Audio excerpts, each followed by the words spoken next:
Buenas noches. Una de las apuestas principales del gobierno es la reducción de los homicidios que han mostrado una baja en los últimos meses, aunque construir seguridad pública implica tanto el control de los territorios como cortar las actividades criminales y mantener tareas de prevención a través de una cultura de paz. Para lograr esos objetivos, la Policía Nacional Civil es una de las instancias fundamentales con su despliegue y estrategias, pero el rol de la Fiscalía General de la República es sustantivo, pues sus investigaciones y el resultado judicial de los casos son parámetros para evaluar si hay o no efectividad. ¿En qué condiciones se encuentran dichas instancias de seguridad? Sobre estos aspectos hablaremos esta noche en 8 en punto. Iniciamos.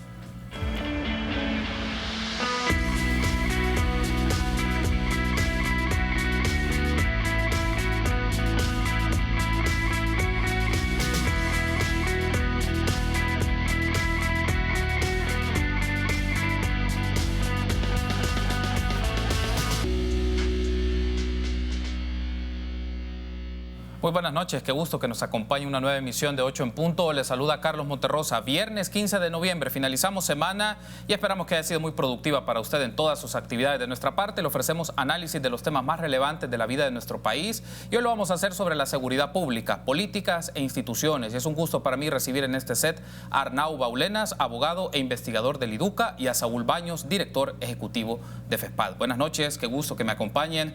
Saúl, gracias. Gracias, Carlos, el gusto es mío. Buenas noches. Gracias por tomar la invitación. Arnau, qué gusto volver a encontrarnos en este espacio de discusión. Igual, Carlos, muchísimas gracias por la invitación. Gracias a ustedes. Veamos entonces la nota introductoria. El director de la PNC aseguró que se mantiene una tendencia a la baja en los índices de homicidios. Nosotros nos mantenemos con una tasa de 3.64 homicidios diarios por cada 100.000 habitantes, y esa es la tasa que prácticamente se viene sosteniendo en el tiempo. Aseguró que de igual forma se mantiene para el mes de noviembre, donde hay una reducción de al menos el 50%. Nosotros llevamos 58 homicidios en este mes de noviembre. Estamos hablando de un 50% menos comparado con el mes de noviembre del año pasado. Agregó que tienen una cifra récord en detenciones.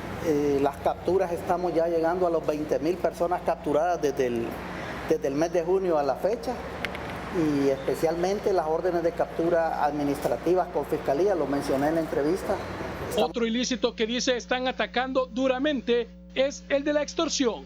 Así como lo hemos estado haciendo, el incremento a la denuncia de las extorsiones se ha venido percibiendo y observando dentro de lo que son las estadísticas. Hay más capturas de extorsionistas que en el semestre pasado de enero a junio. Mauricio Arriaza Chicas destacó el esfuerzo que están haciendo por sacar a los malos elementos de la institución. Para 8 en punto, Alonso Castillo. Muy bien, agradecemos a Alonso Castillo esa nota que nos permite ofrecer un contexto de la plática que vamos a realizar en el transcurso de esta hora con Arnau Baulenas y Saúl Baños. Vamos de lleno entonces al tema, Saúl. Tras lo que lleva el plan de control territorial, ¿podríamos afirmar El Salvador es un país más seguro? Bueno, hay que hablar de indicadores, ¿no? Hay que hablar de indicadores, y creo que el indicador más visible es la disminución de los homicidios. Y ciertamente hay una disminución bastante sustancial en comparación a cómo recibió el nuevo gobierno esa tasa diaria de homicidios. Hay que recordar que al cierre de mayo de este año, la tasa diaria de homicidios andaba entre 10, 11 personas. Sin embargo, desde el 1 de junio empezó la tendencia a pronunciarse más, porque la tendencia venía de disminución. El pico más alto era en 2015, y luego empieza la tendencia a bajar, hasta que llegamos a ese punto. Y digo de que la tendencia se aceleró más porque justamente hemos llegado a una tasa, a un número de homicidios diarios de 3 a 4, entonces es sumamente sustancial. Pero también hay que decir de que las condiciones de seguridad no únicamente se miden a través de lo más visible.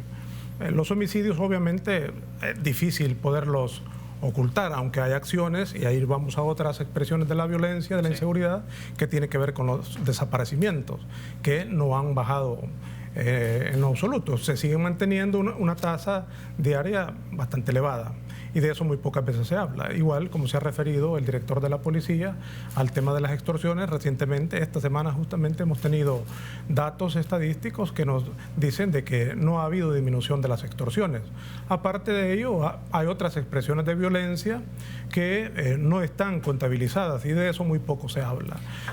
Existen otras expresiones más domésticas que muy poco se registra porque la gente también tiene miedo de denunciar, tiene poca confianza en las instituciones y creo que eso de alguna manera no permite tener esos indicadores que nos digan que tenemos un país mucho más seguro, como es la pregunta que usted me ha hecho. Bueno, en función entonces de esta primera intervención que nos ofrece Saúl Arnau, y quiero aprovechar para pedirle a producción que nos pueda poner una serie de tweets del director de la policía o declaraciones que brindó el director de la policía esta mañana en un espacio de entrevistas, y eso nos permite como contextualizar un poco también el tema del plan control territorial, porque es la apuesta principal que este gobierno ha formulado desde que echó a andar su administración.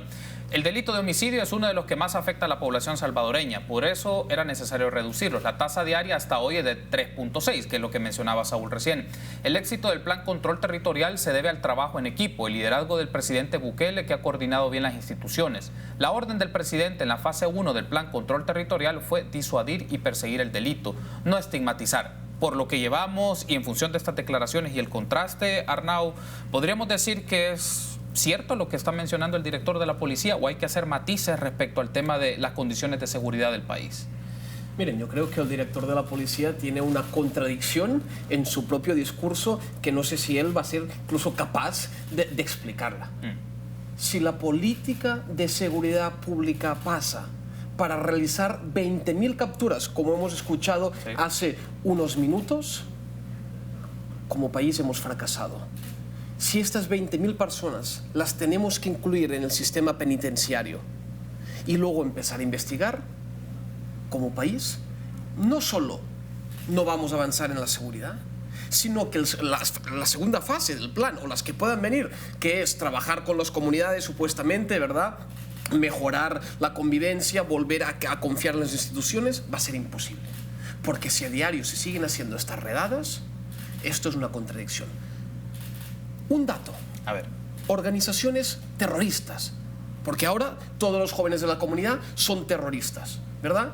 Del 2015 a septiembre de 2019 se procesaron 18.356 personas por el delito de organizaciones terroristas. ¿Sabes, Carlos, cuántas de estas terminaron condenadas? Solo 3.000.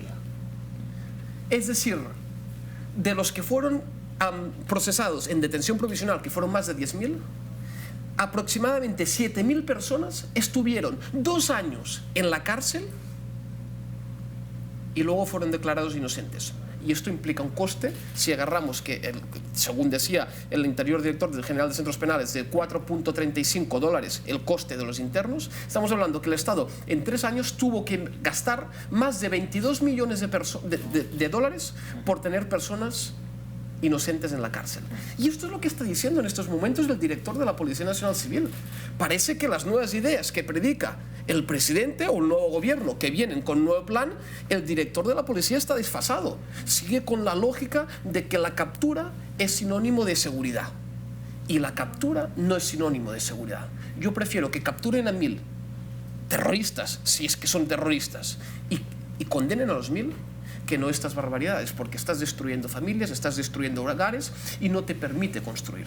Por eso, y dando respuesta precisa a lo que preguntabas, es una contradicción lo que está planteando el director de la Policía Nacional Civil. Antes de irme a la pausa y escucharte sobre esto, Saúl, ¿cuál es tu reacción? Un poco en función de lo que menciona Arnau, pero también este tema de la cantidad de captura, 20.000, una cantidad bastante significativa, y el tema es el procesamiento que eso se lleva en el sector judicial, pero la impresión que se puede tener es capturas, la mayor cantidad de capturas, luego se resuelven las instancias judiciales, pero de momento vamos creando un clima de condiciones de seguridad. ¿Podríamos interpretarlo de esta manera o hay otras maneras de cómo ver el asunto? Sí, yo también he recogido algunas estadísticas que las da la misma policía, difieren un poco a lo que ha dicho el director, supongo que son más actualizadas las que él ha dado, pero según datos de la Policía Nacional Civil, del 1 de junio hasta el 1 de septiembre, habían 11.340 capturas.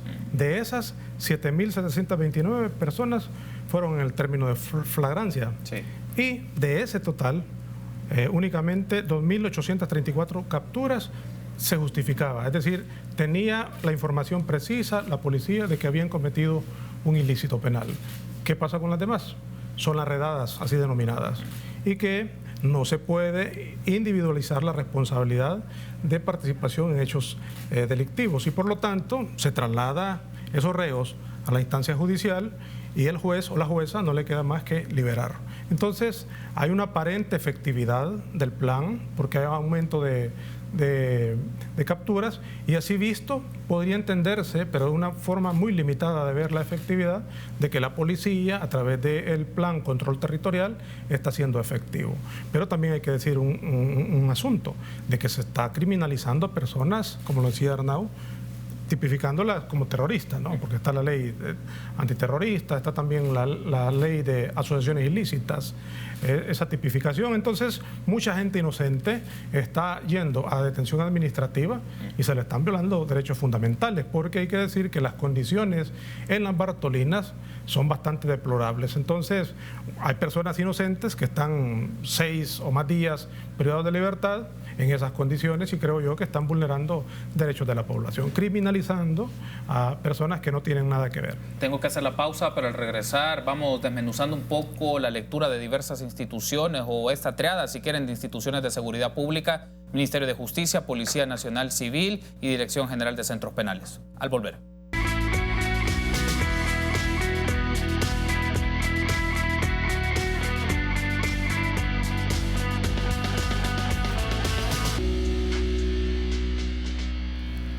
Una mención importante: si estás ahorrando, estás ganando. Por cada $150 que ahorres, participas en sorteos en efectivo y premios al instante por más de $60,000. Ahorra y gana con Banco Promérica. Continuamos entonces en este su espacio de 8 en punto, platicando con Arnau Baulenas y Saúl Baños sobre la seguridad pública, políticas e instituciones. Quiero pedir a producción, nos puede poner en pantalla un full de un titular de la prensa gráfica sobre un reciente fallo judicial de condenas a policías vinculados a una ejecución extrajudicial. Ahí está: condenan a 8 policías por ejecutar a 4 personas y alterar escena para simular enfrentamiento en Zaragoza. Fueron condenados a 45 años de cárcel por el asesinato de 3 adolescentes y un joven. Un policía fue absuelto del delito de incumplimiento de deberes. Ahí la fuente es la prensa gráfica, hay que revisar eso. Bien, hay un aspecto aquí, Arnau, que quiero consultarte.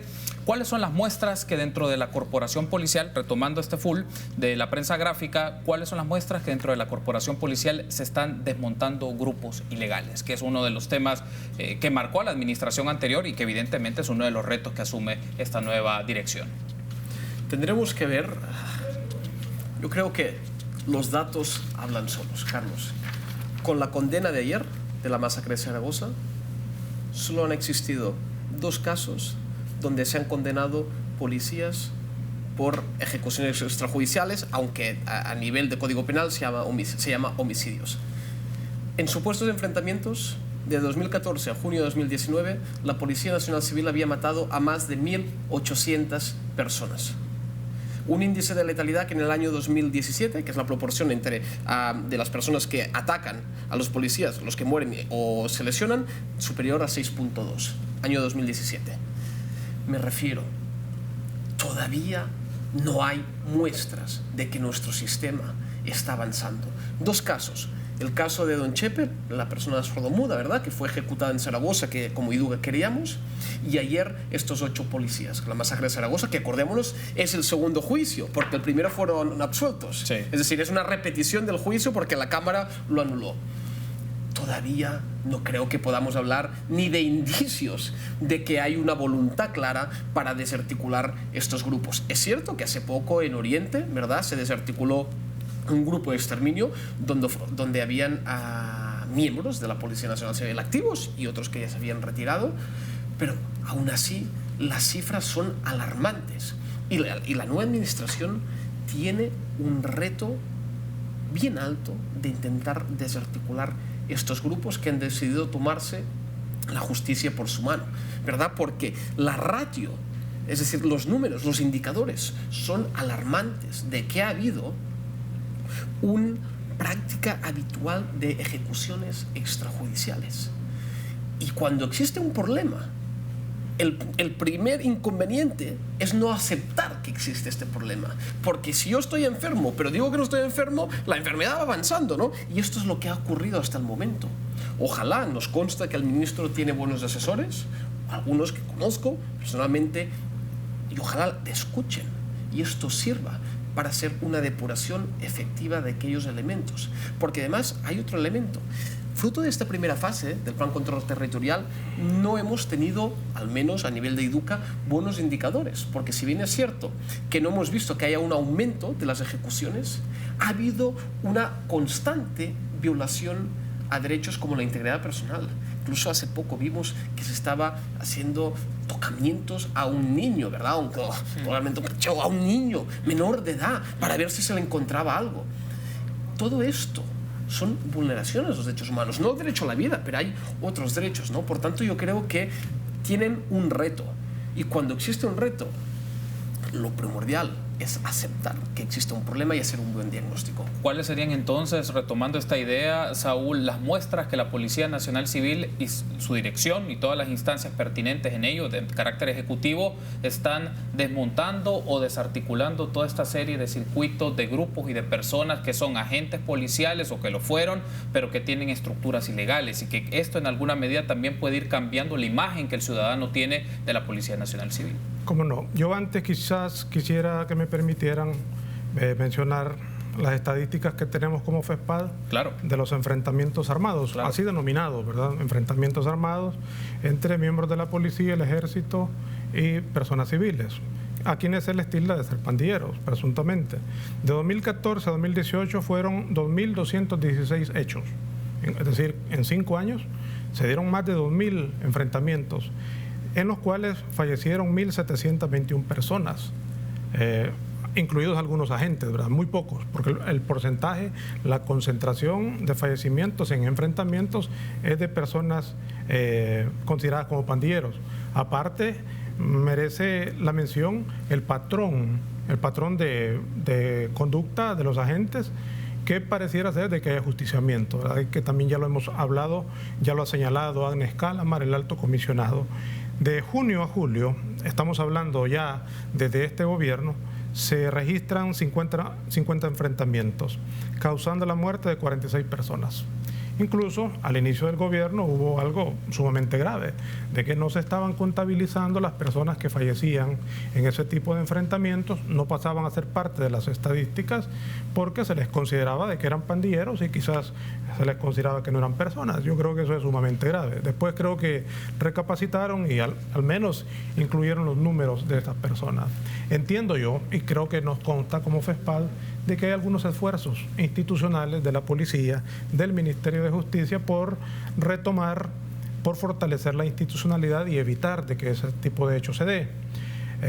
Como FESPAD, IDUCA, veníamos participando en la mesa de actuaciones policiales, un espacio de diálogo en donde participan instituciones estatales, cooperación internacional, sociedad civil, y establecíamos un diálogo con la experiencia del trabajo territorial que tenemos, darle voz a esas violaciones de derechos humanos para trasladarla a las autoridades de justicia y de seguridad. Sin embargo, cuando empezó este gobierno, se desmontó esa mesa, así como se desmontó la mesa penitenciaria, la mesa de personas LGBTI, que de alguna manera veníamos manteniendo ese diálogo. No era un espacio de toma de decisión, pero nos escuchábamos y podíamos denunciar.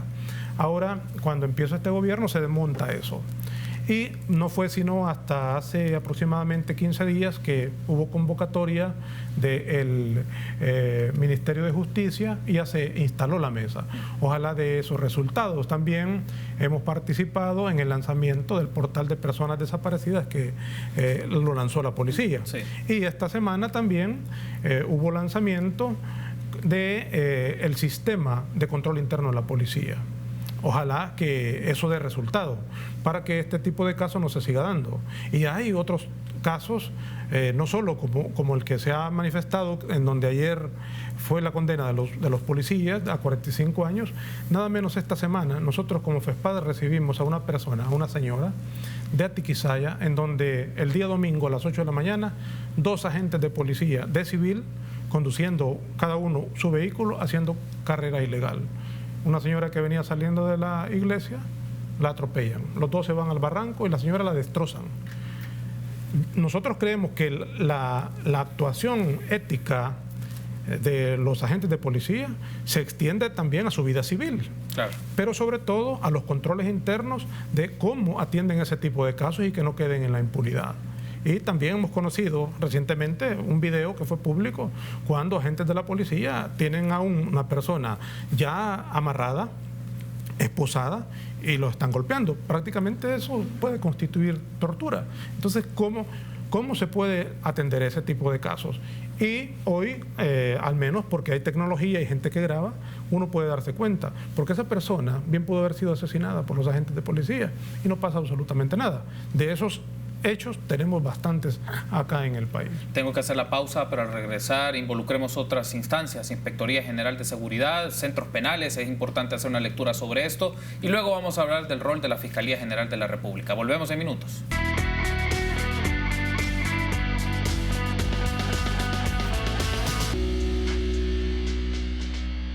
Continuamos entonces platicando de seguridad pública con Arnau Baulenas del IDUCA y Saúl Baños de FESPAD. No quiero pasar por alto esta consulta, Arnau, y la Inspectoría General de Seguridad. Recuerdo en algunas pláticas, en otros momentos, en espacio de entrevista, salía esta institución como una instancia que tenía como tarea principal velar por la seguridad, por el cumplimiento del debido proceso en las prácticas de la Policía Nacional Civil. Ahora, ¿en qué condiciones está? Digamos, siempre queda esta interrogante. ¿En qué condiciones se encuentra esta Inspectoría General de Seguridad y qué retos asume para esta nueva administración? Uno de los problemas que existió con el último inspector es que no ejercía de inspector. Era una figura que parecía que simplemente estaba ahí porque se tenía que ocupar el puesto, pero no había lineamientos. Se tomaban actitudes cobardes, muchas veces se tomaban actitudes de proteger, ¿verdad? Tenemos que entender que cuando un policía, en el marco de sus funciones, comete algún tipo de falta, es decir, algún tipo de infracción administrativa, y es donde entra propiamente la inspectoría. Si el policía actúa y comete algún presunto delito, luego entra la fiscalía. Pero en el marco de la institución se pueden cometer muchas faltas. Incluso en un acto delictivo puede ser que un conjunto de policías efectivamente hayan cometido el delito, pero otros pueden haber cometido faltas. No sé, no haber reportado debidamente o haber escondido algún tipo de información, pero que no llegue a categorizarse como un fraude procesal, por ejemplo, ¿no? Y estaba ausente. ¿Y qué pasa? Pues que una ausencia de un rol tan importante de contraloría lo que provoca es que la propia institución se vaya muriendo. ¿Por qué? Porque si nosotros estamos aquí trabajando, yo veo que tú, Carlos, haces cosas indebidas o no todo correctos, no las vamos a categorizar de delito, pero de faltas administrativas. Y veo que la persona encargada de controlar no te dice nada, no hace nada, y seguimos. Esto es un efecto perverso, y a veces es un efecto premiante para el que actúa mal. Nos consta que ya se nombró una nueva inspectora, ¿verdad? El gobierno, creo que hace un par de semanas, nombró a la nueva inspectora, pero tiene un reto de levantar una institución que nosotros creemos crucial en el Estado de Derecho. Incluso, acuérdense que hubo una reforma, ¿verdad? Porque en el 2014, para hacerla un poco más independiente orgánicamente, ¿no? Que no estuviera viciada. Pero es que dejaron morir esta institución en los términos de no ser absolutamente nada. Y me van a decir que no tienen presupuesto suficiente, me van a decir que no tienen bienes por donde trabajar, y probablemente tienen razón. Y analicemos por qué no se dota del presupuesto suficiente, probablemente porque no interesa. Pero esto al final son excusas. Si hay una voluntad clara de trabajo, de hacer bien las cosas, con ética, con rigor, las cosas van adelante. Y esto es el reto que tiene la nueva inspectora, y la nueva inspectora, en función de su trabajo, podrá ayudar a que tengamos la Policía Nacional Civil que merecemos, ¿verdad? Y no seguir avalando ya no solo delitos, sino el día a día de las faltas administrativas que se pueden estar cometiendo. Ahora hago la transición a otro tema. Bueno, igual si quieres incorporar este aspecto que le preguntaba a Arnau, Saúl, no hay ningún problema, pero el tema de la Dirección General de Centros Penales, porque es otra de las instancias particulares. Aparecerá en pantalla, pedir la producción un full de un titular sobre algunos traslados que se han estado dando y sobre las medidas que se han estado divulgando y conociendo pues últimamente, pero podríamos decir, en función de lo que conocemos hasta el momento de las acciones de la Dirección General de Centros Penales, ahí está la nota, gracias, Centros Penales traslada a 127 reos de Quesaltepeque a San Francisco Gotera, una nota reciente, 14 de noviembre, pero podríamos decir, por lo que conocemos hasta el momento, hay un control total de los centros penales. Bueno, quizás como me dijiste que podía hablar un poco sobre la inspectoría. Y luego incorporamos este tema. Sí, está bien. Hay que recordar que en 2014 efectivamente hubo un cambio legal. La inspectoría obedecía y estaba dentro de la Policía Nacional Civil. Se dijo para darle un estatus mayor, para que no dependiera del director de la Policía Nacional Civil, se le dio la jerarquía de ser la inspectora general del Ministerio de Seguridad. Y eso suponía que iba a tener mucha más independencia, pero recordemos el trabajo que hizo Zaira Navas en la administración Funes, que fue muy criticada y de hecho fue removida por la incomodidad que provocó al interior de la Policía Nacional Civil. Desde entonces para acá se han sucedido algunos inspectores. Yo recuerdo a Ricardo Martínez, que pasó inadvertido, el anterior inspector, y ahora han nombrado una, pero no la han anunciado. Nos hemos enterado del nombramiento porque casualmente estuvimos en una reunión, pero creo yo que es obligación del Ministerio de Seguridad informar a la población de que ya existe el nombramiento de la inspectora, porque es una entidad interna del Ministerio de Justicia que vela administrativamente por la conducta de los policías. Entonces creo yo que es importante no solo el nombramiento, sino que haga un trabajo efectivo. Ahora paso al tema de centros penales. Tenemos también cifras estadísticas, cerca de 10.000 personas han sido trasladadas en los distintos centros penales desde que se tomó la administración de este gobierno. Y bueno, hay que recordar que también hay medidas extraordinarias que traía el gobierno anterior, que sufrieron prórroga, pero después se volvieron de manera permanente en la reforma que tuvo la ley penitenciaria y dio ciertas facultades administrativas a director de centros penales. Sin embargo, este gobierno, el presidente de la República, ordenaba vía tuit traslados. Y ahí es que se iban acumulando al grado que llegaban casi a los 10.000. Las organizaciones de derechos humanos, así como los familiares de los presos, nos perdimos y no sabíamos el paradero de dónde estaban las personas. Porque antes también había separación por pandillas civiles, hoy no. Algunos incluso han especulado de que posiblemente se ha dado algunos beneficios carcelarios a miembros de pandillas y que como consecuencia de ello podría haber y estar la base de la reducción de homicidios. Es una cosa grave. Incluso hubo jueces y juezas penitenciarias que se pronunciaron en contra del presidente porque no estaba cumpliendo el debido proceso y que estaba arrogándose facultades que no son propias de él, sino de las instancias judiciales que realizan la vigilancia penitenciaria. Entonces, creo yo que este tipo de acciones posiblemente pueden darle réditos positivos como la reducción de homicidios, pero es contraria al debido proceso. Es contrario a lo que establece la ley y por lo tanto hay una responsabilidad también de los funcionarios que cometen ese hecho.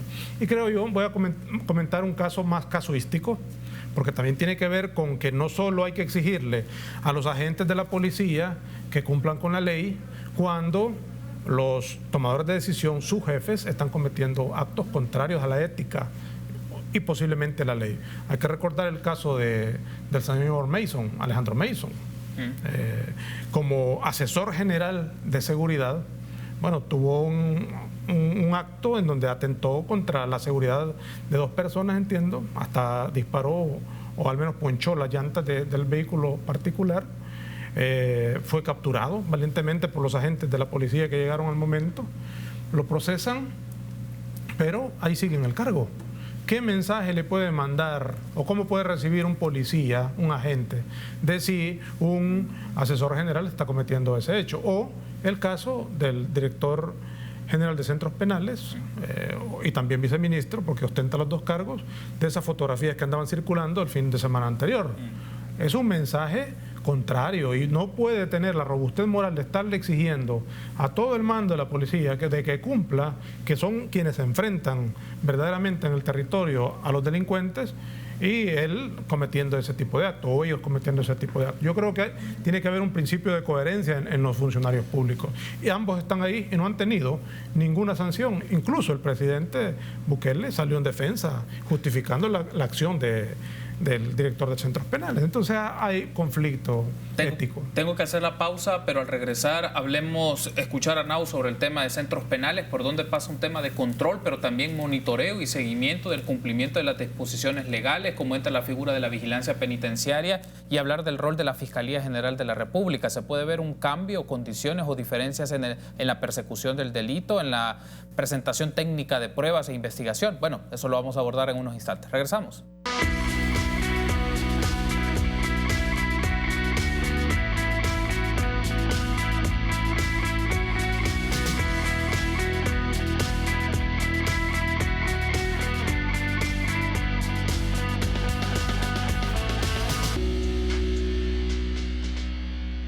Último bloque de este programa del 15 de noviembre que hemos dedicado a hablar de la seguridad pública, políticas e instituciones. Platicamos con Arnau Baulenas y Saúl Baños. Arnau, hablemos de la Fiscalía General de la República. ¿Podríamos ver una diferencia en la manera que está actuando el fiscal en este momento respecto al anterior? Es decir, ¿vemos alguna diferencia, alguna efectividad en su trabajo de investigación, particularmente en la persecución del delito? ¿O vemos algo parecido? ¿O vemos retroceso? ¿Cómo lo calificas?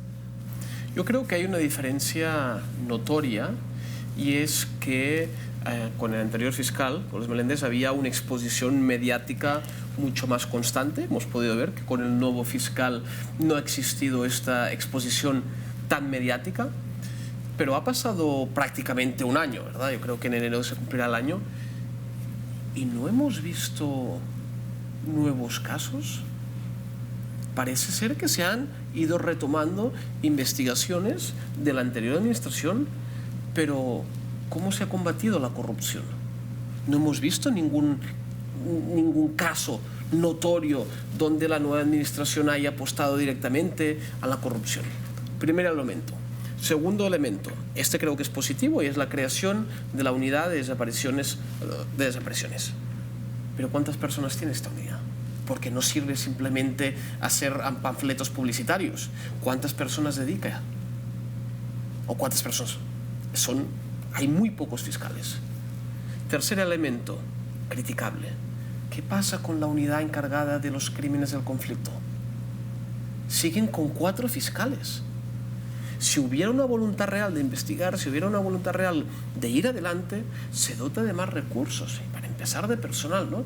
Por tanto, vemos una fiscalía hasta cierto punto que ha retomado algunas investigaciones que venían, pero no vemos hacia dónde se dirige. Lo que sí que podemos decir es que el fiscal, y yo creo que esto de una forma acertada, se ha apartado del rol protagónico que había tenido el anterior fiscal, que yo creo que esto no ayudaba, ¿verdad? Desde un punto de vista institucional. Pero ¿a dónde vamos? ¿Cuál es el objetivo? ¿Qué se está planteando, verdad? Y esto sí que no vemos una dirección, no vemos un liderazgo. No sabemos si también es fruto, pues, que tal vez no tiene un conocimiento sólido en derecho penal, no lo sabemos, y por tanto, pues, esto puede ser una limitante en cuanto a la exposición pública, y luego sí que se está haciendo un trabajo efectivo dentro de la institución, pero es que no tenemos estos elementos, ¿no? Y lo que nos preocupa es que se siguen apostando a grandes redadas y que se siguen apostando a macros casos. Y esto yo creo que es un error profundo. No voy a repetir las cifras, ¿verdad? Pero es que las cifras son más que claras. Esta no es la dirección, y en esto no hemos visto que haya un cambio. Y nos preocupa. Y un quinto elemento es la vulneración a la presunción de inocencia.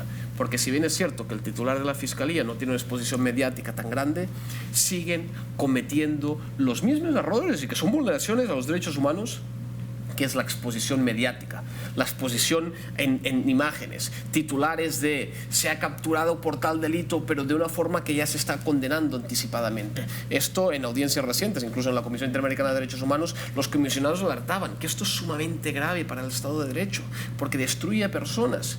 El fiscal, la fiscalía, lo que tendría que exponer es: se han condenado tantas personas, el nivel de efectividad del trabajo de la fiscalía.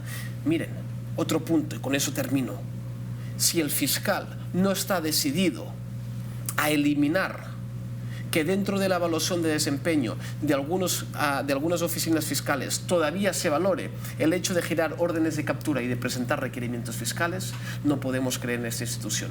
La población tiene que saber que a algunos fiscales se les evalúa su desempeño por el número de detenciones que gira y por el número de requerimientos fiscales que presenta y por el número de recursos. Básicamente cuotas, como si fuera una cuota. Cumplir, no con un principio de objetividad. Si esto no se cambia en esta administración, se seguirá cometiendo un grave error y actos de corrupción, porque la corrupción no solo es agarrar dinero público al bolsillo, es actuar de una forma irregular. Bueno, uno de los aspectos que Arnau mencionaba sobre la Fiscalía General de la República en materia de seguridad, pero también esto está en paralelo, y pedir a producción nos lo pone en pantalla, un tuit de la Fiscalía General de la República en declaraciones que es del tema que ha estado en discusión en los últimos días, Saúl, que tiene que ver con la operación Cuscatlán, pero en paralelo las declaraciones de un testigo criteriado denominado Noé del acercamiento de líderes políticos con miembros de pandillas, y ahí han surgido varios nombres y varias circunstancias. Entonces, esto es, por ejemplo, hay un video de Norman Quijano reunido con pandillas, un video que nosotros hemos aportado y que la misma Fiscalía presentó en el proceso. Al no poder reproducirlos públicamente, el equipo fiscal describió con detalle que se veía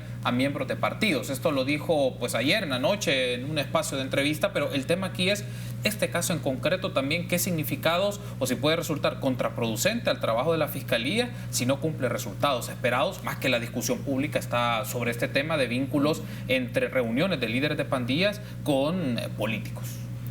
Sí, yo tuve la oportunidad de ver ese video. Le pregunta Diana Verónica y Tony que quién estaba o quién se ha reunido con pandilleros, y dijo nombres de personas que ya conocemos, de dos partidos políticos importantes acá en el país. ¿Y quién más? Le preguntan. No me recuerdo, es lo que dijo. ¿Cómo un fiscal general de la República puede dar ese tipo de respuesta? Entonces, eso denota la poca transparencia que tiene. Yo creo que el fiscal Melara ha vuelto la Fiscalía al estadio de cómo estaba la Fiscalía cuando estuvo el ex fiscal Barahona, Garrit Safi y Belisario Artiga, que no pasaba absolutamente nada en el país, porque la Fiscalía no tenía esa actividad.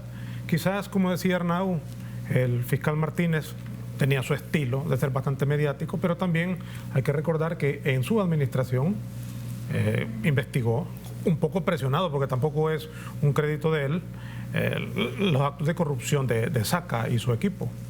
Y bueno, están en la cárcel.